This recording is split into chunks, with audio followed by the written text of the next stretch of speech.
உணவே ஜீவசக்தி, உணர்வே பிரம்மஞானம். அன்பே சிவம், மனமே குரு. எல்லா ஆன்மாக்களுக்கும் என்னுடைய ஆத்ம வணக்கம். சைவம் அப்படின்னா எது சைவம்? புலால் உண்ணாமல் இருக்கிறது சைவமா? ஒரு உயிர் பலி கொடுக்காம இருக்கிறது சைவமா அப்படின்னா அதெல்லாம் சைவம் கிடையாது. நீ புலால் உண்ணலினாலும் காய்க வகைகளை மற்ற உணவுப் பொருள்களை நீ பயன்படுத்தித்தானே இந்த ஜீவனை காப்பாற்றுற, இந்த உடம்பை காப்பாற்றுற. அப்போது இந்த உடம்புக்கு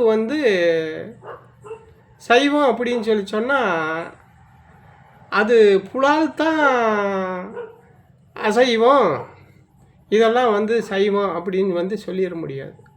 உண்மையான சைவம் எதுனா, நமக்குள்ள ஒரு உணவுப் பொருள் இருக்குது இந்த ஜீவனுக்கு, இந்த ஆன்மாவுக்கு.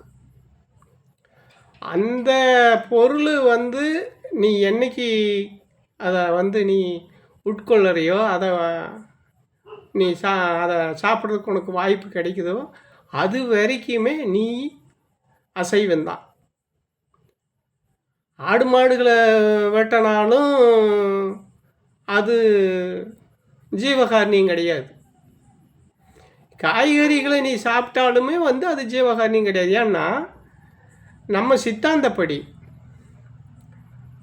நம்மளுடைய சித்தாந்தப்படி பார்த்தா புல்லாகி பூடாகி பல் மிருகமாகி பறவையாகி கல்லாய் மனிதராய் பேயாய் கணங்களாய் வல் அசுரராகி மனிதராகி முனிவராகி, அப்போ இப்படிலாம் சிவபுராணத்தில் இத்தனை பிறப்புகள், அதாவது அதெல்லாமல் தாவர சங்கம் அது எடுத்துக்கிட்டு அதில் ஒரு கணக்கில்லாத பிறப்பு. அப்போ இத்தனையும் நம்ம பிறப்பு எடுக்கிறோம்னா அப்போ இத்தனையில ஆன்மா இருக்குதுன்னு தானே அர்த்தம்.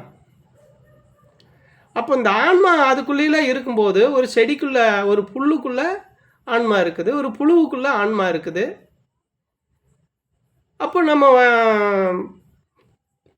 நம்ம பறித்து இந்த உணவுக்காக நம்ம அந்த உயிர் பலி செஞ்சுக்கிட்டு தான் இருக்கிறோம்.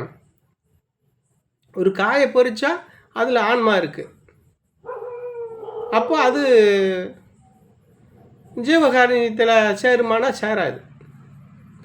அதே போல தான் ஆடு மாட்டுலேயே இருக்கிற ஆன்மா தான் அதுலேயும் இருக்குது, அதில் இருக்கிற ஆன்மா தான். ஆனால் அதாவது எடுத்துருக்கிற உடம்பு வேறு. அப்படி பார்த்தா நம்ம சைவம் கிடையாது. அப்போது எப்போ தான் சைவம், எது சைவம் அப்படின்னு அப்புறம் அதை விட்டுட்டு அப்புறம் எதைத்தே நீ சைவம்னு சொல்கிற அப்படின்னு கேட்க வேண்டிய ஒரு கேள்வி இருக்குது. இந்த சைவம் என்னன்னா, இந்த ஆன்மாவுக்கு, நமக்குள்ளே இருக்கிற இந்த ஜீவனுக்கு, இந்த ஆன்மா நமக்குள்ளே இருக்கிற ஆன்மாவுக்கு நம்ம ஜீவகாரணியத்தோடு இருக்கணும். அதுக்கு நம்ம பல வழிமுறைகளை நம்ம பெரியவங்க சித்தர்களும் மகான்களும் கொடுத்துட்டு போயிருக்கிறாங்க.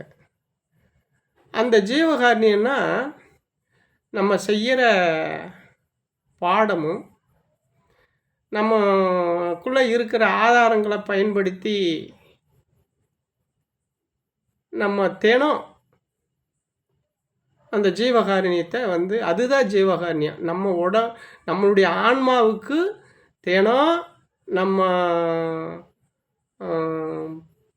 ஆன்மா புனிதம் அடையிறதுக்கு, ஆன்ம முன்னேற்றம் அடையிறதுக்கு, மெஞ்ஞான பாதையில் செல்றதுக்கு நம்ம தினம் செய்கிற பயிற்சி இருக்குது இல்லையா, அதுதான் ஜீவகாரணியம். இந்த ஜீவனுக்கும் அந்த ஆன்மாவுக்கு செய்கிற ஜீவகாரணியம். அதை பண்ணிக்கிட்டே நீ வரும்போது ஒரு காலகட்டத்தில் உனக்குள்ளே அமிர்தம் இருக்குதுன்னு சொல்லி பெரியவங்க சொல்லியிருக்காங்க. நம்மளும் அதை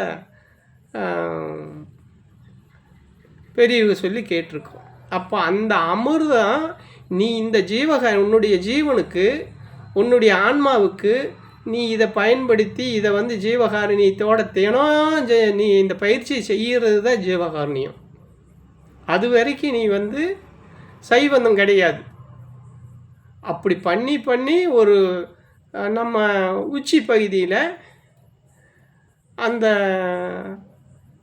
அதாவது பிரமரந்தரம்னு சொல்லக்கூடிய அந்த இடத்துல நமக்கு வந்து அமிர்தம்னு ஒன்று இருக்குது.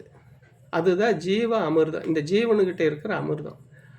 அந்த அமிர்தத்தை இந்த ஜீவன் வந்து என்னைக்கு சாப்பிடுதோ அதுதான் வந்து இதுக்கு வந்து அதை சாப்பிட்டா தான் வந்து சைவம்.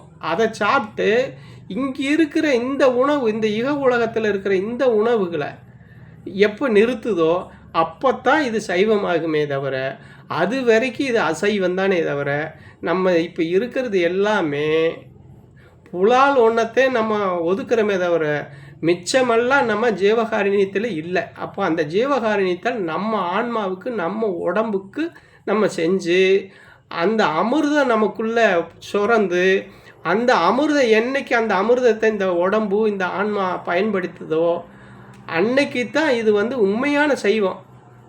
அப்போது அந்த அமிர்தம் நமக்குள்ளே கிடச்சி அதை வந்து நம்ம இந்த ஆன்மா, இந்த ஜீவனும் இந்த ஆன்மாவும் பயன்படுத்தும் போது, அதை சாப்பிடும்போது சுத்த சைவம் ஆகிறது. இந்த இக உலகத்தில் இருக்கிற உணவுகளோ மற்ற பிரச்சனைகளோ இதுக்கு தேவையில்லாமல் போயிடுது. அப்படிங்கிறது தான் பார்க்க வேண்டியதுக்கு. அனைவருக்கும் ஆத்ம வணக்கம்.